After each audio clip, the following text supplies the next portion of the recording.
அனைவருக்கும் வணக்கம். அரசு அதிகாரிகளை உருவாக்கும் நோக்கில் உங்கள் இம்பல்ஸ். ஸோ பெல்வித் நிச்சயம் 2025 அப்படிங்கிற டைட்டில் நம்ம ஃப்ரீயா கிளாஸஸ் அண்ட் டெஸ்ட் ப்ரொவைட் பண்ணிட்டு இருக்கோம். ஸோ அதுல வந்து நம்ம 11th ஹிஸ்டரி 18th லெசன் பார்த்துட்டு இருக்கோம். ஸோ இதுக்கு முன்னாடி வரைக்கும் வேலூர் புரட்சி வரைக்கும் நம்ம பார்த்திருப்போம். ஸோ அதெல்லாம் ப்ரீவியஸ் வீடியோஸ்ல இருக்கு. அந்த வீடியோஸ் பார்க்காதவங்க அதையும் பார்த்து யூட்டிலைஸ் பண்ணிக்கோங்க. இப்போ நம்ம இந்த வீடியோல என்ன பார்க்க போறோம் அப்படின்னு சொல்லி பார்த்தோம்னா, வேலூர் புரட்சி வந்து 1806 நடந்துச்சுங்களா. ஸோ அதே மாதிரி 1857 பெரும் புரட்சி நடந்தது. இதுக்கு நடுவுல மக்கள் எதுவுமே பண்ணலையா அப்படின்னு கேட்டா அப்பவும் குட்டி குட்டி கிளர்ச்சிகள் இருந்துகிட்டே வந்துச்சு. ஸோ இதுல அதிகமா பாதிக்கப்பட்டவங்க யார் மூலியமா அந்த கிளர்ச்சிகள் உதிக்க ஆரம்பிச்சது அப்படின்னு சொல்லி பார்த்தோம்னா, அது முக்கியமா மேஜரா விவசாயிகள் கிட்ட இருந்தும் பழங்குடிகளுடைய கிளர்ச்சிகளாக தான் இருந்துச்சு. ஓகேங்களா. சோ அதை பத்தி தான் நம்ம இந்த வீடியோல பார்க்க போறோம். இப்ப விவசாயிகள் பழங்குடிகள் ஆகிய கிளர்ச்சி. சோ இவங்க ஏன் கிளர்ச்சி பண்ணணும், இவங்களுக்கு என்ன இஷ்யூஸ் நடந்துச்சு? இப்ப 1806 பார்த்தோம் அப்படின்னா அது வந்து ராஜாக்கள் அரசர்களுடைய ஒரு கிளர்ச்சிகளா இருந்திருக்கும். சோ அங்க வந்து அவங்களுடைய உரிமை மறுக்கப்பட்டுச்சு, அவங்களுடைய நாடுகள் வந்து எடுத்துக்கிட்டாங்க. சோ அதனால அவங்க எல்லாம் கிளர்ச்சி பண்ணாங்க அப்படிங்கிறது எல்லாமே இருந்துச்சு. சோ அங்கேயுமே வந்து ஒற்றுமை இல்லாம எல்லாமே பிரிஞ்சது. அப்ப விவசாயிகளுக்கும் பழங்குடிகளுக்கும் என்ன பிரச்சனை, இவங்க ஏன் இஷ்யூ பண்ணாங்க அப்படின்னு சொல்லி பார்த்தோம்னா, அகைன் ஈஸ்ட் இந்தியா கம்பெனி என்ன பண்ணாங்க, மக்கள் கிட்ட இருந்து வருவாய் ஈட்டுறதுக்காக புது புது யுக்திகளையும் புது புது வழிமுறைகளையும் பின்பற்றிட்டு வந்தாங்க. சோ அப்படி பின்பற்றிட்டு வரும்போது எப்போ அப்படின்னு சொல்லி பார்த்தோம்னா 19th செஞ்சுரியில இருந்து 18th செஞ்சுரியில இருந்து 19th செஞ்சுரி வரைக்கும். ஓகேங்களா. சோ இந்த செஞ்சுரியோட பிற்பகுதியில தொடக்கத்துல பார்த்தோம் அப்படின்னா கம்பெனியோட அரசாங்கத்துல நில உரிமையும் வருவாய் ஈட்டும் முறையும் வந்து அவங்க வந்து புதுசா ஒரு விஷயங்கள் கொண்டு வராங்க. இது யார் அதிகமா பாதிக்க ஆரம்பிச்சது அப்படின்னு சொல்லி பார்த்தோம்னா, இந்திய கிராமிய சமூகத்தை மிகவும் கடுமையா பாதிச்சது அப்படிங்கறத சொல்றாங்க. அப்ப கிராமத்துல மேக்சிமம் யாரு வாழ்றாங்க அப்படின்னு சொல்லி பார்த்தோம்னா, ஆப்வியஸா விவசாயிகள் இருந்திருப்பாங்க, இன்னொன்னு பழங்குடி மக்கள்கள் இருந்திருப்பாங்க. இப்ப இவங்களுக்கு என்னாச்சு அப்படின்னு சொல்லி பார்த்தோம் அப்படின்னா, இங்க என்ன பண்றாங்க, யூஸ்வலா இவங்களுக்கான ஒரு ப்ராப்ளம்ஸ் அப்படின்னு சொல்லி பார்த்தோம் அப்படின்னா, எப்படி இன்கம்ஸ் அவங்க எடுக்கணும், அதுக்கு அவங்க எப்படி வரி செலுத்தணும் அப்படிங்கிறது ஒரு ப்ராப்பர் ப்ரொசீஜர்ஸ் அப்படிங்கறது ஃபாலோ பண்ணிட்டு வந்துட்டு இருந்தாங்க. ஆனா கம்பெனி என்ன பண்றாங்க அப்படின்னா, அது எதையுமே செய்யாம ஒண்ணு அவங்கள அந்த இடத்துல இருந்து நாடு கடத்தப்படுறாங்க, இன்னொன்னு அவங்க கிட்ட அதிகமான வரி வசூலிக்கக்கூடிய முறைகளை செய்யறாங்க. அவங்களுக்கான நிலங்கள் வந்து அவங்க கிட்ட இருந்து பறிக்கப்பட்டு பழங்குடியினர் அல்லாதவர்களா இருக்கட்டும், இல்ல விவசாயிகள் இல்லாதவங்களா இருக்கட்டும், இல்ல ஜமீன்தாரர்கள், இவங்களுக்கு யார் யாரெல்லாம் ஃபேவர்ஸா இருக்காங்களோ அவங்க கிட்ட நிலங்களை பகிரப்படுறாங்க. சோ இதனால யார் அதிகமா பாதிக்கப்படுறாங்க அப்படின்னு பார்க்கும்போது இந்த விவசாயிகளும் பழங்குடிகளும் அதிகமா பாதிக்கப்படுறாங்க. சோ அதுதான் இதுல கொடுத்திருக்காங்க. சோ என்ன பண்றாங்க அப்படின்னா, இவங்களுக்காகன்னு சொல்லிட்டு ஒரு வருவாய் இலக்கு நிர்ணயிக்கிறாங்க. அது எப்படி அப்படின்னு சொல்லி பார்த்தோம்னா, ரொம்ப அளவுக்கு அதிகமான ஒரு வருவாய் நிர்ணயமா இருக்கு. அதே மாதிரி அதை வசூலிக்கக்கூடிய ஒப்பந்ததாரர்களும் எப்படி இருக்காங்க அப்படின்னு சொல்லி பார்த்தோம்னா, பிரிட்டிஷர்ஸ் மூலியமா அதை வந்து கம்பெனி அவங்க வந்து 101% அதை வசூலிச்சே ஆகணும் அப்படிங்கக்கூடிய ஒரு கட்டாயத்துல தள்ளப்படுறாங்க. சோ இது ஒரு விஷயமா இருக்கு. சோ இந்த டைம்ல என்ன பண்றாங்க அப்படின்னா, ஃபர்ஸ்ட் நாங்க இந்த மாதிரிலாம் ப்ராப்ளம்ஸ் ஃபேஸ் பண்றோம், எடுத்தனவே யாருமே கிளர்ச்சியில ஈடுபடல. சோ கம்பெனி கிட்ட சொல்றாங்க, இவ்வளவு இஷ்யூஸ் எங்களுக்கு இருக்கு, இதெல்லாம் நாங்க ஃபேஸ் பண்றோம், இது சார்ட் அவுட் பண்ணி கொடுங்க அப்படின்னு சொல்லிட்டு எவ்வளவோ வாட்டி கம்ப்ளைண்ட்ஸ் பண்றாங்க. ஆனா இது எதையுமே வந்து கம்பெனி அக்செப்ட் பண்ணிக்கவே இல்லை. சோ இதனால என்ன பண்றாங்க அப்படின்னா, வேற வழியே இல்லாம இவங்க கிளர்ச்சியில ஈடுபடுறாங்க. இதுதான் முக்கியமான ஒரு ரீசன். அப்ப என்ன பண்றாங்க, விவசாயிகள் உள்ளூர் கச்சேரி அப்படின்னு சொல்லக்கூடிய ஒரு விஷயம். இது என்னன்னு பாத்துக்கோங்க. இந்த கச்சேரி அப்படிங்கிறது என்ன அப்படின்னா, வருவாய் வசூலிக்கக்கூடிய அலுவலகத்தை தான் என்னன்னு சொல்றாங்க அப்படின்னா கச்சேரின்னு சொல்றாங்க. சோ இந்த இடங்கள்லாம் வந்து புரட்சி பண்ண ஆரம்பிக்கிறாங்க. ஒண்ணு தீ வச்சு கொளுத்துறாங்க, இல்ல அங்க சூறையாடுறாங்க. சோ அங்க வந்து திருடுகள் களவாடுகள் இது எல்லாமே வந்து நடக்க ஆரம்பிக்குது. சோ இப்படிதான் வந்து என்ன பண்றாங்க அப்படின்னு சொல்லி பார்த்தோம்னா, முதல்ல கிளர்ச்சிகள் உருவாக ஆரம்பிக்குது. சோ இந்த மாதிரியான கிளர்ச்சிகளையும் திருடக்கூடிய விஷயத்துலயுமே இல்ல தீக்கு தேக்கப்படலை இந்த மாதிரியான இல்ல செய்ய முடியல அப்படின்னா, அவங்க அந்த இடத்துல வரி கொடுக்க மாட்டேன் அப்படின்னு சொல்லிட்டு புரட்சியில ஈடுபடுறாங்க. ஓகேங்களா. அப்ப 1840s இருந்து 1850s வரைக்குமே இந்த விவசாயிகள் இயக்கம் மலபார் கிளர்ச்சியாக வெளியிடப்பட்டது. இந்த மலபார் கிளர்ச்சின்னு என்ன, மலபாருக்கும் இதுக்கு என்ன சம்பந்தம் அப்படின்னு சொல்லி பார்த்தோம்னா, இங்க ஒரு இனம் உருவாகுது.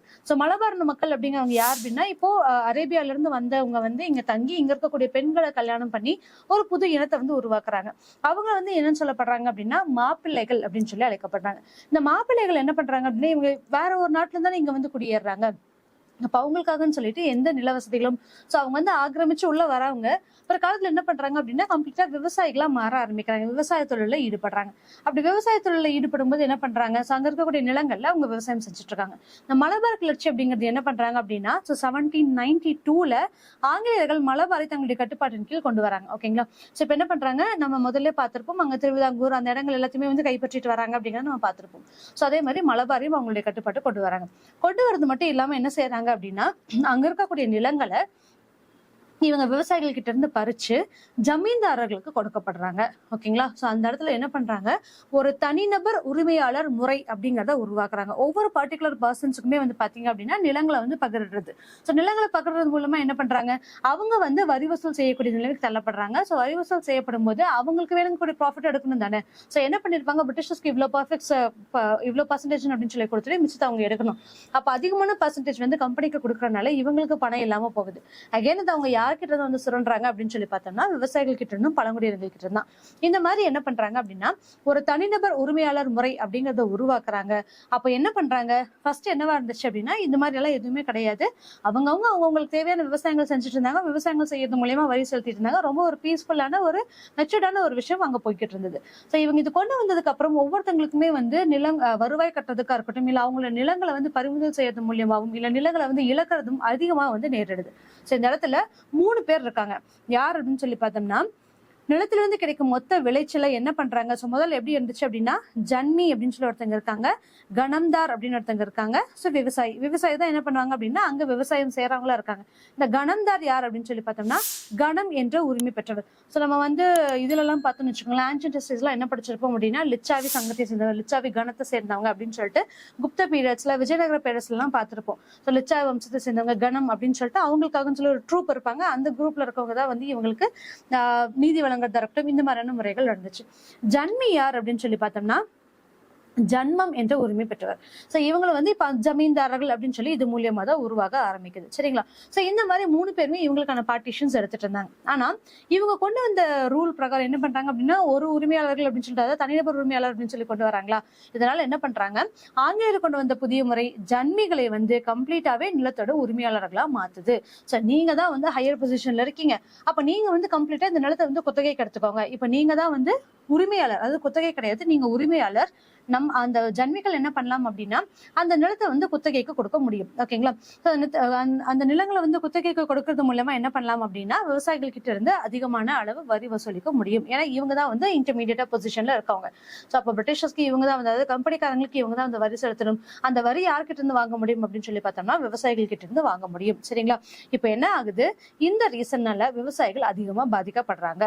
சோ இது மட்டும் இல்லாம மிகையாக மதிப்பிடுதல், சட்டத்துக்கு புறமான வரிகளை சுமத்துவது, நீதிமன்றமும் காவல்துறையும் நில உரிமையாளர்களுக்கு மட்டுமே ஆதரவாக நடந்து கொள்வது.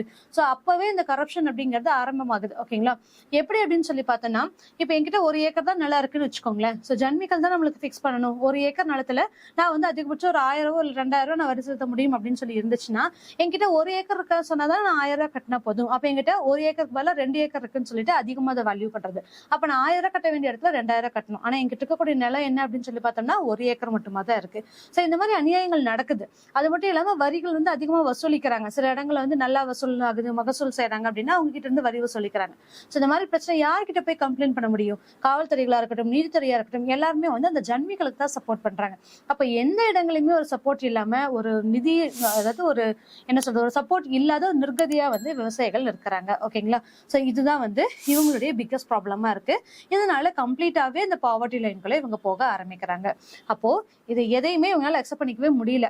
சோ ஓரளவுக்கு வரி வசூலிக்கிறீங்க, நாங்க உங்களுக்கு அதுக்காக பே பண்றதுக்கு ரெடியா இருக்கோம், எல்லாத்தையும் தாண்டி மீண்டும் மீண்டும் சுரண்டப்படுறத வந்து இவங்களால அக்செப்ட் பண்ணிக்க முடியல. சோ என்ன பண்றாங்க, மலபார்ல இந்த ப்ராப்ளம்ஸ் போய்கிட்டே இருக்கு. குட்டி குட்டி விஷயங்களா வந்து அவங்க பிரச்சனை பண்றாங்க, சார்ட் அவுட் பண்றாங்க, கம்ப்ளைண்ட் பண்றாங்க, எதுவுமே சரியாகல. 1849 ஆகஸ்ட்ல இருந்து மஞ்சேரியிலும், 1851 ஆகஸ்ட்ல குளத்தூர்ல, 1852ல வந்து வடக்கில் உள்ள மட்டனூர். சோ இந்த மஞ்சேரி குளத்தூர் அப்படிங்கிறது மலபாருக்குள்ள இருக்கிறது, இது மட்டும் மலபார் தாண்டி வெளியே இருக்கிறது. சோ இந்த இடங்கள்ல வந்து ப்ராப்ளம்ஸ் ரொம்ப ஃபியூரியஸா ஃபெரோஷியஸா போக ஆரம்பிக்குது, ரொம்ப தீவிரமடைய ஆரம்பிக்குது. அப்ப ஆங்கிலேய ஆயுதப்படைகள் கிளர்ச்சி எடுக்க அனுப்பப்பட்டுச்சு. சோ இந்த இடத்துல எல்லாம் ப்ராப்ளம் போகுது அப்படின்னு சொல்லிட்டு பிரிட்டிஷர்ஸ் அவங்களுடைய படைகளை அனுப்பிச்சு கிளர்ச்சியை அடக்க ஆரம்பிக்கிறாங்க. சோ இந்த மாதிரி கண்டினியூஸா ப்ராப்ளம் போயிட்டு இருக்க ஒரு இடத்துல அடக்கினாங்கன்னா இன்னொரு இடத்துல எத்தனை இடங்கள்ல வந்து அவங்களால பவர்ஃபுல்லா பீப்புள்ஸ் வந்து சப்ளை பண்ண முடியும்? ஒவ்வொரு இடங்களையுமே வந்து ப்ராப்ளம் போயிட்டு இருக்கு. 1792 அப்படின்னா இப்ப 1840 1849 1851 அப்படின்னா அங்க மேல இருக்கக்கூடிய புரட்சிகளும் நடந்துட்டு இருந்துச்சா.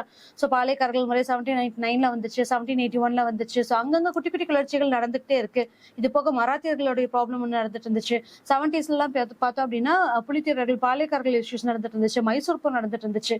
ஸோ அவங்க கிட்ட மட்டும் எப்படி ஆட்கள் இருந்திருப்பாங்க. இதனால என்ன ஆகுது அப்படின்னா இது கிட்டத்தட்ட ஒரு 1870 வரைக்குமே வந்து சாரி அதாவது ரொம்ப நாள் வந்து நீண்டுகிட்டே போகுது. ஓகேங்களா, கிட்டத்தட்ட 20 வருஷத்துக்கு மேல வந்து இந்த பிரச்சனை வந்து நீண்டுகிட்டே போகுது. ஸோ இது வந்து ஓரளவுக்கு சார்ட் அவுட் பண்றாங்களா. அகெயின் மாப்பிள்ளாஸ் என்ன பண்றாங்க அப்படின்னா 1817 மறுபடியுமே கிளர்ச்சியை நடத்துறாங்க. ஏன் அப்படின்னா 1849 ஆரம்பிக்குது. ஸோ அதுக்கு முன்னாடியே 1759 வந்து மலபார் எடுக்க ஆரம்பிக்கிறாங்க. ஸோ மேல நம்ம பார்த்திருப்போம் 1892 1790. ஓகேங்களா, ஸோ இந்த டைம்ல ஆரம்பிச்சது கிட்டத்தட்ட 1870 வரைக்கும் ஆல்மோஸ்ட் ஒரு 100 வருஷத்துக்கு இவங்களுடைய ப்ராப்ளம் வந்து சார்ட் அவுட்டே ஆக முடியல. ஓகேங்களா, ஸோ அதனால என்ன பண்றாங்க மறுபடியுமே வந்து கிளர்ச்சியில ஈடுபட ஆரம்பிக்கிறாங்க. அப்போ 1857க்கு முன்னாடி கிளர்ச்சியில் இருந்தவங்க யார் அப்படின்னா பழங்குடியினால் நடத்தப்பட்டன. ஸோ இங்க வந்து 1870 நம்ம பார்த்துட்டோம், ரைட். ஸோ இங்க பாருங்க 1851 52 இந்த இஷ்யூஸ் எல்லாம் நடக்குது. அதுக்கப்புறம் அகெயின் 1817 தான் வந்து மாப்பிள்ளைகள் அப்படின்னு சொல்லக்கூடிய இந்தியனங்கள் பிரச்சனையில ஈடுபடுறாங்க. இதுக்கு முன்னாடியே 1857 பெரும் புரட்சி அப்படிங்கக்கூடிய ஒரு விஷயம் நடக்குது. ஸோ இது என்ன அப்படின்னா கிரேட் ரிவோல்ட். ஸோ இந்த ரிவோல்ட்ல என்ன ஆகுது அப்படின்னா ஆல்மோஸ்ட் எல்லா பிரிட்டிஷர்ஸும் அவங்கள சமாதானப்படுத்துறதுக்கே சரியா இருக்காங்க. ஸோ இந்த ஒரு இடத்துல முடிஞ்சிச்சுன்னா இன்னொரு இடத்துல ஸ்டார்ட் ஆகுது அப்படிங்கிற கதையில நம்ம போயிட்டு இருக்கு. ஓகேங்களா, ஸோ இதுதான் இங்க சொல்லியிருக்காங்க. அப்ப இதனால என்ன ஆகுது அப்படின்னா இவங்களுடைய வளங்களும் தன்னாட்சியுடைய கட்டுப்பாடு எல்லாமே ஆங்கிலேயர்கள் ஆட்சியில வந்து இவங்களோட கட்டுப்பாட்டுக்குள்ள வருது. அப்ப பழங்குடி அல்லாதவரோட வருகையாலும் பாதிக்கப்பட்டதா இது ஒரு முக்கியமான ரீசன். சோ பழங்குடி மக்களுக்கு அவங்களுடைய நிலங்கள் கொடுக்கப்பட்டிருந்துச்சு, அவங்களுடைய விவசாய உரிமைகள் கொடுக்கப்பட்டிருந்துச்சு அப்படின்னா இந்த ப்ராப்ளம் வந்திருக்காது அப்படிங்கறத சொல்றாங்க. ஓகேங்களா, இப்ப 19ஆம் நூற்றாண்டில் நூற்றுக்கணக்கான தீவிர மோதல்களையும் கிளர்ச்சிகளையும் ஏற்படுத்தினார்கள். சோ இந்த ஒரு ரீசனால கண்டினியூஸா இஷ்யூ வந்துட்டே இருக்கு. ஓகேங்களா, இப்ப 1851 1792 இவங்க ஆக்கிரமிச்சிட்டாங்க அப்படிங்கறத பாக்குறோம். சோ அதுக்கு அடுத்து ஒவ்வொரு இடங்களும் கிளர்ச்சிகள் வந்துட்டே இருக்கா. சோ விவசாயிகள் சார்ந்தவங்க யாரு மாப்பிள்ளைகள் அப்படிங்கிறது விவசாயத்தை சார்ந்தவங்க. அங்க இருக்கக்கூடிய ப்ராப்ளம்ஸ் எல்லாம் பார்த்தோம். இதுக்கு மீன்வைல் 1851 இங்க இஷ்யூஸ் நடக்குது. இதுக்கு நடுவுல எங்கெங்கெல்லாம் இந்தியாவில் இருக்கக்கூடிய பிற இடங்கள் எங்கெங்கெல்லாம் கிளர்ச்சிகள் நடந்துச்சு அப்படிங்கறத நம்ம பார்க்கலாம். சோ அதுல ஒண்ணு கோள்களின் கிளர்ச்சி அப்படின்னு சொல்லலாம். சோ இந்த கோல்ஸ் அப்படிங்கிறவங்க எப்ப கோள்களுடைய கிளர்ச்சி எப்ப நடந்துச்சு அப்படின்னா 1831 to 32 நடக்குது. இவங்க யாரு அப்படின்னு சொல்லி பார்த்தோம்னா கோல் இன மக்கள். சோ இவங்களும் ஒரு பழங்குடியினர் தான். இப்ப விவசாய புரட்சி பார்த்தோம், இப்ப ட்ரைபல்ஸ்னால என்னென்ன இஷ்யூஸ் வந்துச்சு அப்படிங்கறத பார்க்கலாம்.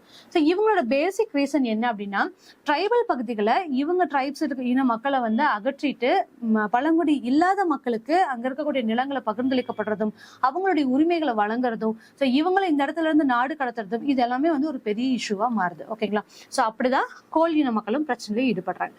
அப்ப ஃபர்ஸ்ட் 1831 to 32 கோல் இன மக்கள் ப்ராப்ளம் பண்றாங்க. சோ எந்த இடத்துல அப்படின்னு சொல்லி பார்த்தோம்னா இப்ப இது அப்படியே மேல வருது. சோ இங்க இருக்கு அப்படின்னா இந்த இடத்துல பீகார், இது ஒரிசா, இந்த சைடு இருக்கக்கூடிய சோட்டா நாக்பூர் பீடபூமி. ஓகேங்களா, சோ இந்த சோட்டா நாக்பூர் இங்க இருக்கு, சிங்பூம் ஆகிய பகுதிகளில். சோ இந்த இடங்கள் எல்லாத்துலயுமே வந்து பார்த்தோம் அப்படின்னா இஷ்யூஸ் வந்து நடக்க ஆரம்பிக்குது. ஓகேங்களா, இந்த பகுதிகள்லாம் வந்து கோலின மக்கள் வாழ்ந்துட்டு இருந்தாங்க. ஓகேங்களா, சோ அப்ப சோட்டா நாக்பூர் ராஜா பல கிராமங்களை பழங்குடி இல்லாதவருக்கு சோ இவர் தான் வந்து முக்கியமான ஒரு ரீசனா இருக்காரு. முதல் என்ன பண்ற சோட்டா நாக்பூர் அப்படிங்கிறது ஒரு பீடபூமியா. சோ அங்க வந்து மலை வளங்கள் அதிகமா இருக்கா. மலைகள் அதிகமா இருக்கும்போது கனிமங்கள் அதிகமா இருக்கும்.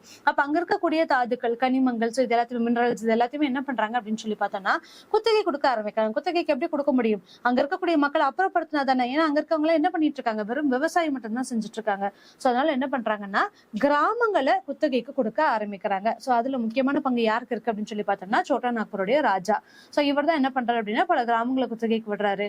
இதுதான் கோள்களுடைய கிளர்ச்சிக்கு உடனடி காரணம் அப்படிங்கக்கூடிய ஒரு பாயிண்ட் இங்க கொடுத்திருக்காங்க. சரிங்களா, இது வந்து ரொம்ப இம்பார்ட்டன்ட். எதனால வந்து கோள்கள் கிளர்ச்சியில் ஈடுபடுறாங்க அப்படின்னா அவங்களுடைய கிராமங்களை குத்தகைக்கு விடுறதுடைய முக்கியமான காரணம். ஓகேங்களா, சோ இதனால என்ன ஆகுது ஜோன்பூர் தமர் ஆகிய பகுதிகளில் வசித்த கோள்களுக்கு திக்காடர்களுக்கு அப்படின்னு சொல்லி சொல்லாங்க. சோ இந்த கோள்கள் என்ன பண்றாங்க அப்படின்னா திக்காடர்கள் இவங்களுக்கு எதிராக வந்து கிளர்ச்சியில் ஈடுபடுறாங்க. சோ திக்காடர்கள் அப்படின்னா யார் அப்படின்னு சொல்லி பார்த்தோம்னா அவங்கதான் வந்து வரி வசூலி இப்போ டாக்ஸ் வந்து கலெக்ட் பண்றவங்க தான் திக்காடர்கள் அப்படின்னு சொல்லி சொல்லுவோம். சோ வெளியாருடைய சொத்துக்களை தாக்குவதற்கு இவர்களினுடைய கிளர்ச்சி உள்ளடக்கி இருந்தது. இவங்க என்ன பண்றாங்க, இவங்களோட முக்கியமான விஷயம் என்னவா இருந்துச்சு அப்படின்னு சொல்லி பார்த்தோம்னா அங்க இருக்கக்கூடிய மக்களுக்கு இவங்களால எந்த பாதிப்புமே இல்ல. யாரெல்லாம் வெளியில இருந்து இங்க வராங்களோ அதாவது பழங்குடி அல்லாதவர்களா யார் இருக்காங்களோ யார் அவங்களுடைய காரியத்துக்காகவும் வெறும் மாநிலத்துக்காக உள்ள வராங்களோ அவங்களுடைய இடங்களை வந்து சூறையாடுவதும் அவங்களுடைய இடங்களை களவாடுறதும் வந்து இவங்களுடைய முக்கியமான நோக்கமா இருந்துச்சு. ஓகேங்களா, அப்படி பார்க்கும்போது 1831 டிசம்பர் 20 சோட்டா நாக்பூர் உள்ள சோனிப்பூர் பர்கானா அப்படிங்கிறது 700 கிளர்ச்சியாளர்கள் அடங்கிய குழுவால் தாக்கப்பட்டு கொள்ளையடிக்கப்பட்டு தீக்கிரையாக்கப்பட்டுச்சு. சோ ஏன் அப்படின்னா இவங்க நியாயமான முறையில ஒவ்வொரு கேள்விகளும் கேட்கறாங்க. எதுக்குமே கம்பெனி வந்து காது கொடுத்து கூட கேட்கல என்ன பிரச்சனை அவங்களுக்குள்ள நடக்குது அப்படிங்கறத. சோ இவங்களே கிளர்ச்சிகளையும் புரட்சிகளையும் அவங்களுடைய கைகளை எடுக்க ஆரம்பிக்கிறாங்க. இந்த ரீசன்னாலதான் வந்து பார்த்தோம் அப்படின்னா சோட்டா நாக்பூர்ல இருக்கக்கூடிய இடங்கள்ல வந்து கிளர்ச்சிகள் உருவாக ஆரம்பிக்குது. 1832 ஜனவரி 26க்குள்ள கோல்கள் சோட்டா நாக்பூர் முழுவதையும் தங்கள் ஆளுகைகள் கொண்டு வந்து விட்டார்கள். ஸோ ஃபர்ஸ்ட் ஆல்மோஸ்ட் அவங்களுடைய நாடுகள் இருக்கக்கூடிய பிரச்சனைகளை வந்து சார்ட் அவுட் பண்ணதுல ஃபர்ஸ்ட் யார் அப்படின்னு சொல்லி பார்த்தோம்னா கோல்கள். ஆல்மோஸ்ட் அவங்களுடைய கண்ட்ரோல் கொண்டு வந்துட்டாங்க. ஆனா கடைசியில அவங்களால ரூல் பண்ண முடிஞ்சதா அப்படின்னு கேட்டா கண்டிப்பா முடியல. இவங்க என்ன முறைகளை கொண்டு வந்தாங்க அப்படின்னு சொல்லி பார்த்தோம் அப்படின்னா வெறும் கொள்ளையடிக்கிறது மூலியமாவும் அவங்களை வந்து அந்த இடத்துல வந்து தீயை வச்சு கொளுத்திடுறது இது மூலியமாவும் இவங்க கொண்டு வந்துட்டு இருந்தாங்க. இந்த டைம்ல என்ன ஆகுது, ஆங்கிலேயருக்கு எதிரான ஒரு போருடன் முடிவுக்கு வந்தது அப்படின்னு சொல்லி சொல்றாங்க. ஸோ இந்த அளவுக்கு கண்ட்ரோல் அவங்க கொண்டு வந்ததுக்கு அப்புறமும் பிரிட்டிஷர்ஸுடைய படை வலிமையும் சரி அவங்களுடைய தந்திரங்களும் சரி ரொம்ப ஸ்ட்ராங்கா இருந்ததுனால இவங்களால சஸ்டெயின் பண்ண முடியல. இதுதான் ஒரு முக்கியமான விஷயம். ஓகேங்களா. ஸோ இங்க யாரு முக்கியமானவர் அப்படின்னு சொல்லி பார்த்தோம்னா புத்த பகத். ஓகேங்களா. ஸோ இவர் தான் வந்து முக்கியமானவர். கோல் கிளர்ச்சியின் தலைவரா யார் இருக்காங்க அப்படின்னா புத்த பகத். இவர் கொல்லப்படுறாரு. துண்டிக்கப்பட்ட அவரது தலையை ஆட்சியாளரிடம் ஒப்படைப்பதற்காக அதிகாரிகள் ராணுவ வீரர்கள் ஆகியோருக்கு 1000 ரூபாய் விநியோகிக்கப்பட்டது. ஓகேங்களா. 1000 ரூபீஸ் சன்மானம் கொடுக்குறாங்க. எதனால அப்படின்னா புத்த பகத் அப்படிங்கிற வந்து நம்ம கொண்டுட்டோம் அப்படிங்கிற ஒரு ரீசன்னால. சோ கோல் கிளர்ச்சிக்கு யார் காரணமா இருக்காது, யார் தலைமை தாங்கியிருக்காங்க அப்படின்னு சொல்லி பார்த்தோம்னா புத்த பகத். இவர் இறந்ததுக்கு அப்புறம் ஆல்மோஸ்ட் இந்த பிரச்சனைகள் வந்து சார்ட் அவுட் ஐ மீன் வந்து துண்டாக ஆரம்பிச்சிருச்சு. இவருக்கு அடுத்தது இப்ப யாரு வராங்க அப்படின்னு சொல்லி பார்த்தோம்னா பிந்த்ராய் அப்படின்னு சொல்லி சொல்லக்கூடியது. ஓகேங்களா. சோ பிந்த்ராய் மன்கி அப்படின்னு சொல்ற ஒருத்தர் இருக்காரு. 1832 மார்ச் 19 அவரும் சரணடைஞ்சதுக்கு அப்புறம் கோல்களுடைய போராட்டம் அப்படிங்கிறது கம்ப்ளீட்டாவே முடிஞ்சு வந்துருச்சு. பிந்த்ராய் மற்றும் புத்த பகத் இவங்க 2 பேர் தான் இதுக்கு முக்கியமான ரீசனா இருக்காங்க. புத்த பகத் கொல்லப்படுறாங்க, பிந்த்ராய் வந்து சரணடைஞ்சிடறாரு. அதுக்கப்புறம் கோல்களுடைய கிளர்ச்சி கம்ப்ளீட்டாவே முடிவுக்கு வந்துருச்சு. இதே மாதிரி இப்ப அடுத்தது யார் வராங்க அப்படின்னு சொல்லி பார்த்தோம்னா சாந்தல் கிளர்ச்சி. இந்த சாந்தல் இன மக்கள் யார் அப்படின்னு சொல்லி பார்த்தோம்னா இருக்கிறதுலே பழமையானவர்கள் அப்படின்னு சொல்லி நம்ம அழைக்கப்படுவோம். இப்ப இருக்கக்கூடிய நம்மளுடைய பிரசிடென்ட் நம்மளோட திரௌபதி முர்மு அவர்களுமே சாந்தல் இனத்தை சேர்ந்தவர்கள் அப்படிங்கிறது நம்மளுக்கு தெரியும். அப்ப இந்த சாந்தல் கிளர்ச்சி எப்போ உருவாச்சு அப்படின்னு சொல்லி பார்த்தோம்னா 1855 to 56 which is பெரும் புரட்சி நடக்கிறதுக்கு முந்தின வருஷம் தான் இது வந்து நடந்திருக்கு. ஓகேங்களா. 1857க்கு முன்னாடி 55 to 56ல நடந்துச்சு. இவங்க யாரு அப்படின்னு சொல்லி பார்த்தோம்னா அகைன் இதுக்கு முன்னாடி யார் பார்த்திருப்போம், பீகார் பார்த்திருப்போம், ஒரிசா பார்த்திருப்போம், இங்க இருக்கக்கூடிய சோட்டா நாக்பூர் பீடபூமி. சோ இந்த இடத்துல இஷ்யூ நடந்துச்சு. இந்த சாந்தல் கிளர்ச்சியில அகைன் அதே மாதிரி இந்த பக்கம் வங்காளம் இருக்கு, வங்காளம், பீகார், ஒரிசா திருப்பியும் இங்க இருக்கக்கூடிய இன மக்கள் தான். இங்கேயுமே வந்து பிரச்சனை நடக்குது. இங்க இருக்கக்கூடிய காட்டு பகுதிகளில் எங்கெங்க மக்கள், அதாவது ஒரு சில குறிப்பிட்ட இடங்கள்ல வந்து மக்கள் வாழ்ந்துட்டு இருக்காங்க. இவங்களை என்னன்னு சொல்லுவாங்க, சாந்தல் இன மக்கள் அப்படின்னு சொல்லி பார்த்தோம்னா மஞ்சி அப்படின்னு சொல்லி சொல்லுவாங்க. சில இடங்கள்ல மஞ்சு அப்படின்னு சொல்லுவாங்க. ஓகேங்களா. சோ மஞ்சி இன மக்கள் அப்படின்னு சொல்லி இவங்க அறியப்படுறாங்க. இவங்க என்ன பண்றாங்க அப்படின்னு சொல்லி பார்த்தோம்னா அகைன் ராஜ்மஹல் குன்றுகள் அந்த சோட்டா நாக்பூர் இடம், பீகாரும் சரி ஒரிசா சரி அங்க இருக்கக்கூடிய கனிம வளங்களை வந்து எடுக்கணும் அப்படிங்கிறதுக்காக அங்க இருக்கக்கூடிய பழங்குடியின மக்களை வந்து நாடு கடத்துறாங்க.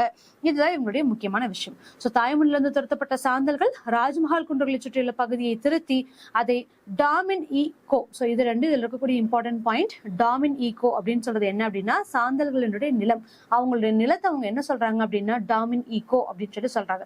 அதே மாதிரி டிக்குகள் அப்படின்னு சொல்லி சொல்லுவாங்க. ஸோ டிக் அப்படின்னு இவங்க சொல்லுவாங்க. இந்த டிக் யார் அப்படின்னு சொல்லி பார்த்தோம்னா ஸோ இங்க இருக்கு வெளியில இருந்து வந்தவங்க அப்படின்னு சொல்லி சொல்லுவாங்க. அதாவது அந்த இன மக்களை இல்லாம வேற வெளியில இருந்து வந்தவங்கள டிக்குகள் அப்படின்னு சொல்லி சொல்லுவாங்க. ஓகேங்களா. ஸோ சார்ந்தர்கள் படிப்படியாக கையறொழில் வாழ வேண்டிய நெருக்கடிக்கு தள்ளப்படுறாங்க. இவங்களுமே எதுக்காக எதனால அப்படின்னு சொல்லி பார்த்தோம்னா பழங்குடி இல்லாதவங்களுக்கு வந்து நிலங்களை குத்தகைக்கு கொடுக்கறது மூலியமா, நிலங்களை வந்து அவங்களுக்கு உரிமையாளராக மாத்துறது மூலியமா, அவங்க குத்தகை கொடுக்கறது மூலியமா இவங்க வந்து பிழைக்க வேண்டியதா போச்சு. ஓகேங்களா. ஸோ இதனால என்ன ஆகுது, இவங்களுமே வந்து புரட்சியில ஈடுபட ஆரம்பிக்கிறாங்க. அப்ப 1855 ஜூலைல சாந்தல்கள் ஜமீன்தாரர்களுக்கும் அரசாங்கத்துக்கும் விடுத்த இறுதி எச்சரிக்கை செவிமடுக்காமல் போச்சு. ஃபர்ஸ்ட் அவங்களும் வந்து பொறுமையா ஒவ்வொன்றும் சொல்றாங்க, எனக்கு இந்த மாதிரி இப்படி நடக்குது, எங்களோட ப்ராப்ளம்ஸ் கேளுங்க அப்படின்னு சொல்லிட்டு யாருமே வந்து அக்செப்ட் பண்ணிக்க தயாரா இல்ல. அந்த ஒரு ரீசன்னால இவங்களுமே வந்து கிளர்ச்சியில ஈடுபடுறாங்க. அப்ப சாந்தல் இன மக்கள் அப்படிங்கிறவங்க எப்படி கிளர்ச்சியில ஈடுபடுறாங்க அப்படின்னா அவங்க கைகளை வந்து சிவப்பு நிற ஆடை, அதாவது மொத்தமா வந்து சிவப்பு நிற ஆடை அப்படிங்கறத அணிவிச்சுக்கிறாங்க. சோ வில் ஏந்தி பவன் ஆரோ இது ரெண்டையும் எடுத்துக்கிட்டு வந்து இவங்க சண்டைக்கு போக ஆரம்பிக்கிறாங்க. இதுவுமே ஒரு பெரிய புரட்சியா ஆரம்பிக்குது. இவங்க அணிஞ்சிருந்த இந்த சிவப்பினுடைய காரணமாக தான் இன்னைக்குமே வந்து ஒரு எதிர்ப்பு தெரிவிக்கிறதுனாலும் அவங்களுக்கான நியாயம் வேணும் அப்படிங்கிறதுனால நம்ம சிவப்பு அப்படிங்கக்கூடிய நிறத்தை வந்து யூஸ் பண்ண ஆரம்பிக்கிறோம். ஓகேங்களா. சோ அதுதான் இதுல கொடுத்துருப்பாங்க. சோ இதுல இவங்க யாருக்கு அப்போஸ் பண்றாங்க அப்படின்னு சொல்லி பார்த்தோம்னா ஜமீன்தாரர்களுக்கும் வட்டி கடைக்காரர்களுக்கும் அரசாங்கத்துக்கும் இவங்களுக்கு அப்போஸ் பண்ணக்கூடிய ஒரு புரட்சியா தான் சாந்தல் கிளர்ச்சி அப்படிங்கிறது இருக்கு. ஓகேங்களா. ஸோ மகேஷ்பூர் போர்ல மஞ்சுகளில் பெரும்பாலானவர்கள் சிவப்பு நிற உடை அணிஞ்சிருந்தாங்க அப்படிங்கறது சொல்றாங்க. ஸோ எந்த போர்ல அப்படின்னு சொல்லி பார்த்தோம்னா மகேஷ்பூர் போர். ஓகேங்களா. ஸோ இதனாலதான் என்ன பண்றாங்க அப்படின்னா இவங்களுடைய கலர் வந்து இப்படி மாறுது அப்படிங்கறத நம்ம பார்த்திருக்கோம். ஸோ இந்த சாந்தல்களுக்கு யாரு 2 பேர் தலைமை தாங்குறாங்க அப்படின்னு சொல்லி பார்த்தோம்னா ஸோ சின்ன புக்ஸ்ல சித்து மற்றும் கனு அப்படின்னு சொல்லி இருக்கும். ஸோ 11th புக்ல சித்தோ கானு அப்படின்னு சொல்லிட்டு இருக்கு. ஓகேங்களா. ஸோ சித்து தான் வந்து முதல்ல சாந்தர்களுடைய தலைவராக மாற்றப்படுறாரு. அவர் கைது செய்யப்பட்டதுக்கு அப்புறமா கனு அப்படிங்கிறது வந்து கிளர்ச்சியை ஆரம்பிக்கிறாங்க. ஸோ இவங்க 2 பேர் தான் சொல்லியிருப்பாங்க வெள்ள அம்புகளுடன் ஏந்தி அவங்க முன்னாடி போயிருப்பாங்க. ஸோ என்னோட கனவுல வந்து தேவதூதர் வந்தாங்க. ஸோ நீ யாரெல்லாம் அப்போஸ் பண்ணி போறியோ அவங்க எல்லாமே கண்டிப்பா கொன்றுவாங்க. ஸோ இவங்களுக்கு முன்னாடி உனக்கு ஒண்ணுமே தெரியாது, நான் இறை தூதர் அப்படிங்கக்கூடிய விஷயங்கள் எல்லாமே இங்க நிறைய நடந்திருக்கும். சரிங்களா. அதே மாதிரி குண்டுகள் வந்து நீரா மாறி இருக்கும். உன்னை அப்போஸ் பண்ணி அவங்க வந்து துப்பாக்கியில சுட போறாங்க அப்படின்னா அந்த குண்டுகள் எல்லாமே நீரா போயிடும் அப்படிங்கக்கூடிய விஷயங்கள்லாம் இருக்கும். இதெல்லாம் வந்து ஹிஸ்டரி புக்ஸ்ல ஸ்டாண்டர்ட் புக்ஸ்ல இருக்கும். ஓகேங்களா. ஸோ டிகிரி ஸ்டாண்டர்ட் புக்ஸ்ல அதெல்லாம் இருக்கும். ஸோ இவங்க என்ன சொல்றாங்க, அப்ப ஆயிரக்கணக்கான விவசாயிகள் சார்லஸ் மசேக் அவுரி தொழிற்சாலையை தாக்கி கொள்ளையடிக்கிறாங்க. ஓகேங்களா. ஸோ முதல்ல அங்க இருக்கக்கூடிய அவுரி பிரச்சனையும் பெருசா போயிட்டு இருக்கு இல்லைங்களா. ஸோ அந்த டைம்ல 1859 to 60 எல்லாம் வந்து பார்த்தோம் அப்படின்னா அவுரி பிரச்சனை அப்படிங்கிறது ரொம்ப பெரிய ஒரு ப்ராப்ளம்ஸா போயிட்டு இருக்கும். ஸோ அங்க இருக்கக்கூடிய இந்த அவுரி பிரச்சனைகளுமே வந்து இவங்க என்ன அப்படிங்கறத சார்ட் அவுட் பண்றாங்க. ஸோ இது விளைவா என்ன ஆகுது அப்படின்னா ஆங்கிலேய தரப்புல இருந்து மிருகத்தனமான நடவடிக்கைகள் தொடங்கின. ஏன்னா இவங்களை எப்படியாவது வந்து கண்ட்ரோல் பண்ணியே ஆகணும். அதனால பிரிட்டிஷர்ஸ் என்ன பண்றாங்க அப்படின்னா அவங்களுடைய அடக்குமுறைகளும் ரொம்பவே வந்து ஸ்ட்ராங்கா இருக்கு. ஓகேங்களா. ஸோ இதுக்கப்புறமா ஒவ்வொரு கிளர்ச்சிகள் நடந்ததுக்கு அப்புறமா 30,000 இருந்து ஆல்மோஸ்ட் 50,000 பேர் வரை இந்த கிளர்ச்சியில ஈடுபட்டாங்க அப்படிங்கிறதும் தெரியுது. அந்த கிளர்ச்சியாளர்கள்ல 15,000 இருந்து 20,000 பேர் வரை கொல்லப்பட்டார்கள் அப்படிங்கிறதும் தெரியுது. அந்த அளவுக்கு ஃபியர்ஸ்ஃபுல்லா இவங்களை எதிர்க்க ஆரம்பிச்சிட்டாங்க. ஓகேங்களா. ஸோ அதுதான் இங்க கொடுத்துருக்கக்கூடிய பிக்சர்ஸ் எல்லாமே அதில் கொடுத்துருப்பாங்க. ஸோ தீக்கிரையாக்கப்பட்டிருப்பாங்க அப்படிங்கிறது எல்லாமே. ஸோ இதுதான் அவங்க சாந்தல் கிளர்ச்சி அப்படிங்கிறதுக்கான ஒரு டயக்ராம்ஸா கொடுத்துருப்பாங்க. இப்போ அடுத்தது யார் வராங்க அப்படின்னு சொல்லி பார்த்தோம்னா முண்டா கிளர்ச்சி. ஸோ முண்டா கிளர்ச்சி இருக்கிறதுலே லாஸ்ட் கிளர்ச்சி. ஸோ 1899 ஃபர்ஸ்ட் வந்து கோல் கிளர்ச்சி பார்த்திருப்போம். 1831 அந்த டைம்ல பார்த்திருப்போம். ரைட். ஸோ கோல் கிளர்ச்சி அப்படிங்கிறது 1831 to 32, சாந்தல் கிளர்ச்சி அப்படிங்கிறது 1855 to 56, இந்த முண்டா கிளர்ச்சி அப்படிங்கறது 1899 இருந்து 1900 வரைக்கும், அதாவது 20th செஞ்சுரிக்கு இவங்களுடைய கிளர்ச்சிகள் வந்து தொடங்கி இருக்கும். முண்டா கிளர்ச்சி எதனால எடுக்குது அப்படின்னு சொல்லி பார்த்தோம்னா இப்ப இங்க என்ன பார்த்திருப்போம், சாந்தல் கிளர்ச்சியில டாமின் ஈகோ அப்படின்னு சொல்லிட்டு ஒண்ணு பார்த்திருப்போம். ஸோ இது என்ன அப்படின்னா அவங்களுடைய நிலப்பகுதி, அதாவது சாந்தர்களுடைய நிலத்தை வந்து டாமின் ஈகோ அப்படின்னு சொல்லியிருப்பாங்க. வெளி மக்களை டிக் அப்படின்னு சொல்லி அழைச்சிருப்பாங்க. அதே மாதிரி இவங்க உளுகுலன் அப்படின்னு சொல்லியிருப்பாங்க. ஓகேங்களா. இதுல உள்குலன் அப்படின்னு இருக்கு, உளு குலன் அப்படின்னு சொல்லி அழைக்கப்படுவாங்க. இந்த உளுகுலன் அப்படிங்கிறது என்னன்னா இவங்களுடைய கிளர்ச்சியோட பேர் தான். முண்டாக்களின் கிளர்ச்சிய உளுகுலன் அப்படின்னு சொல்லி சொல்லுவாங்க. ஸோ 1900 வந்து காலகட்டத்தில் நடைபெற்றதுதான் இந்த முண்டா கிளர்ச்சி. இதுக்கு யார் ஹெட்டா இருந்திருப்பாங்க அப்படின்னு சொல்லி பார்த்தோம்னா பிர்சா முண்டா அப்படிங்கிறவர் தான் வந்து இதோடைய ஹெட்டா இருந்திருப்பாங்க. ஸோ இந்த இடங்களை ஒரு 3 இடங்கள் கொடுத்திருப்பாங்க. அதாவது சின்ன புக்ஸ்ல எல்லாம் பார்த்தோம் அப்படின்னா அது 6th 7th 8th எல்லாம் பார்த்திருந்தீங்க அப்படின்னா இங்க பெண்கள் எப்படி பார்ட்டிசிபேட் பண்ணாங்க 8th புக்ல இந்த ரெபலியன்ஸ் ஃபுல்லாவே இருக்கும். ஸோ அதுல பெண்கள் எப்படி பார்ட்டிசிபேட் பண்றாங்க, இவங்களுக்கான இடங்கள் என்ன அப்படிங்கறதெல்லாம் கொடுத்திருக்க மாட்டாங்க. இதுல இன்னுமே கொஞ்சம் எலாபரேட்டா கொடுத்திருப்பாங்க.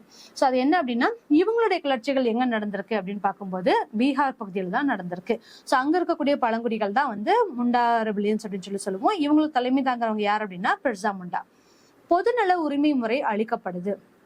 ஸோ இவங்களுக்குமே பொதுநில உரிமை அப்படிங்கிறது வந்து அளிக்கப்படுது. அது மட்டும் இல்லாம இவங்களுக்கும் தனிநபர் நில உரிமை அப்படிங்கிறது கொடுக்கப்படுது. ஸோ விவசாயிகள் கிளர்ச்சி பழங்குடியினர்கள் கிளர்ச்சி அப்படிங்கிறது என்ன ரீசன் அப்படின்னா அவங்களோட நிலத்துல இருந்து அவங்களை நாடு கடத்துறது மூலியமா தான் உருவாகுது. ஓகேங்களா. ஸோ இதனால என்ன பண்றாங்க, இங்கேயுமே 2 பேர் இருக்காங்க, ஜாக்கீர்தார் அப்படின்னு சொல்லுவாங்க, திக்காடர் அப்படின்னு சொல்லி சொல்லுவாங்க. ஸோ நம்ம மேல திக்குகள் அப்படின்னு சொல்லி பார்த்தால அதே மாதிரிதான் திக்காடர்கள் அப்படிங்கிறது இங்க பெரிய விவசாயி, அங்க வந்து வரி வசூலிப்பவர்கள் அப்படின்னு சொல்லி பார்த்திருப்போம். இங்க வந்து பெரிய விவசாயிகள் அப்படின்னு சொல்லி பார்க்கிறோம். ஸோ இவங்களை என்ன பண்றாங்க அப்படின்னா இவங்களோட நிலங்களை வந்து இவங்களுக்காக சொல்லி சொந்தமாக்கிக்கிறாங்க. இந்த டைம்ல இவங்களுடைய நிலங்களையும் இவங்களுடைய உரிமைகளையும் போராடுறதுக்காக தான் வந்து இந்த முண்டா கிளர்ச்சி அப்படிங்கிறது உருவாகுது. ஸோ பிர்சா முண்டா தான் தலைமை தாங்கினாங்க அப்படின்னு சொல்லி பார்த்திருப்போமா. இந்த பிர்சா முண்டா 1874 பிறந்திருப்பாரு. ஒரு விவசாயிகளுடைய குடும்பத்துலதான் பிறந்திருப்பாரு. இவரு ஆங்கிலேயரை விரட்டி விட்டு முண்டாக்களுடைய ஆட்சியை நிறுவ வந்த புனித தூதர் அப்படின்னு சொல்லிட்டு அவரையே அழைச்சிக்கிட்டாரு. ஸோ இவர் தான் வந்து சொல்லியிருப்பாரு, ஸோ அவங்களுடைய குண்டுகள்லாம் வந்து நீரா மாறி இருக்கும், நான் வந்து ஒரு இறை தூதர், உங்களுக்கான சுதந்திரம் கிடைச்சிருச்சு, நீங்க எங்க கூட வந்து என்னை நம்பி நீங்க போராடுங்க அப்படிங்கக்கூடிய விஷயம் எல்லாம் பிர்சா முண்டா சொல்லியிருப்பாரு. சரிங்களா. அப்ப பழங்குடி நிலங்களை பழங்குடி அல்லாதோர் ஆக்கிரமிப்பதை இவரது தலைமையில் முண்டாக்கள் எதிர்த்தார்கள். சோ இதுதான் வந்து ரீசனா இருந்துச்சு. சோ இதனால என்ன பண்றாங்க அப்படின்னா பிர்சா முண்டா என்ன சொல்லியிருப்பாரு, அவங்களுக்கு வந்து வரி செலுத்துறதை ஸ்டாப் பண்ணுங்க அப்படிங்கிற விஷயத்த சொல்லியிருப்பாரு. ஓகேங்களா, ஜமீன்தாரர்களுக்கு வாடகை செலுத்த வேண்டாம் அப்படின்னு சொல்லிட்டு பிர்சா முண்டா வலியுறுத்தியிருப்பாரு. இவங்களுடைய கிளர்ச்சி எங்க நடக்குது அப்படின்னா அகைன் சோட்டா நாக்பூர் பீடபூமியில தான் இந்த முண்டா கிளர்ச்சியும் நடக்குது. பிர்சா முண்டா சோட்டா நாக்பூர் பகுதியில் கிளர்ச்சியை துவக்கினார். சாயில் ரக்கப், ஸோ இதுதான் வந்து நம்ம பார்க்கக்கூடிய விஷயம். இதெல்லாம் வந்து பார்த்தோம் அப்படின்னா 7th புக்ஸ் 8th புக்ஸ்ல இருக்காது. ஸோ சாயில் ரக்கப் அப்படிங்கிற இடத்துல முண்டா சமூகத்தை சேர்ந்த பெண்கள் கண்மூடித்தனமாக கொல்லப்பட்டார்கள். இது வந்து ஒரு முக்கியமான விஷயம். அங்க இருக்கக்கூடிய பெண்கள்லாம் வந்து ரொம்ப கொடுமையான முறையில கொல்லப்படுறாங்க. ஸோ பெண்கள் குழந்தைகள் அப்படின்னு கூட பார்க்காம எல்லாத்தையுமே கொல்றாங்க அப்படிங்கிறது இதுல நம்ம தெரிஞ்சுக்கலாம். அப்போ சாயல் ரக்கப்படுகளை பிர்சா ஆதரவாளர்களை தடுத்து நிறுத்தவில்லை. என்னவா இருந்தாலும் இது வந்து ஒரு உரிமை போராட்டம், சுதந்திர போராட்டம். சோ இவங்களுக்காக நம்ம இது வாபஸ் வாங்கக்கூடாது அப்படிங்கறதுனால அவங்களுடைய போராட்டங்கள் திரும்ப திரும்ப நடந்துகிட்டே இருக்கு. அப்ப ஆங்கிலேய அதிகாரிகள் பிர்சாவை கைது செய்ய உத்தரவு பிறப்பித்ததுடன் அவரை பிடித்து தருபவர்களுக்கு பரிசளிப்பதாகவும் அறிவித்தார். ஓகேங்களா, சோ இதுதான் வந்து முக்கியமான விஷயமா இருக்கு. பிர்சா முண்டா தான் எல்லாத்தையுமே லீட் பண்றாரு. அவரை ஃபர்ஸ்ட் கைது செஞ்சுட்டு வந்தோம்னா இந்த ப்ராப்ளம்ஸ் வந்து சார்ட் அவுட் பண்ணிடலாம் அப்படின்னு நினைக்கிறாங்க. ஆனா அதுவுமே நடைபெறல. அப்படி சொன்னதுக்கு அப்புறம் பெண்கள் இன்னுமே வந்து போரிட ஆரம்பிக்கிறாங்க. பெண்களை வந்து அநியாயமான முறையில கொல்றாங்க. அப்படியுமே அந்த கிளர்ச்சி வந்து நடைமுறை நிறுத்தப்படல. பிர்சா முண்டாவை கைது செய்யணும்னு சொல்றாங்க. அதுக்கு மேலேயுமே வந்து பியர்ஸ்ஃபுல்லா இது நடக்க ஆரம்பிக்குது. அப்ப ராஞ்சியில் அடைக்கப்பட்ட பிர்சா 1900 ஆண்டு ஜூன் 9ஆம் நாளில் தியாகியானார். அங்கதான் வந்து இவர் கொல்லப்படுறாங்க. இவருடைய பேர்ல இன்னைக்குமே வந்து நாட்டுப்புற பாடல்கள், நாட்டுப்பற்று பாடல்கள் இருக்கு அப்படிங்கறத நம்ம பார்க்க முடியும். சரிங்களா, அப்போ அந்த பகுதியில் இருக்கக்கூடிய மலைவாழ் மக்களை ஈர்ப்பதாக இவர் உள்ளது. பிர்சா முண்டாவோட புரட்சி, அவருடைய தாக்கம் அப்படிங்கிறது வந்து இன்னுமே வந்து சிறப்பா பேசப்படுது. ஓகேங்களா, சோ இதுதான் வந்து பிர்சா முண்டா ஓடுது. சோ இப்படிதான் வந்து ரெபலியன்ஸ் வந்து ஸ்டார்ட் ஆகுது. இப்படிதான் வந்து கிளர்ச்சிகள் தொடங்க ஆரம்பிக்குது. சோ அடுத்த வீடியோல நம்ம 1857 பெருங்கிளர்ச்சி அப்படிங்கிறது எதனால் நடக்குது அப்படிங்கறத பார்க்கலாம். தேங்க்யூ.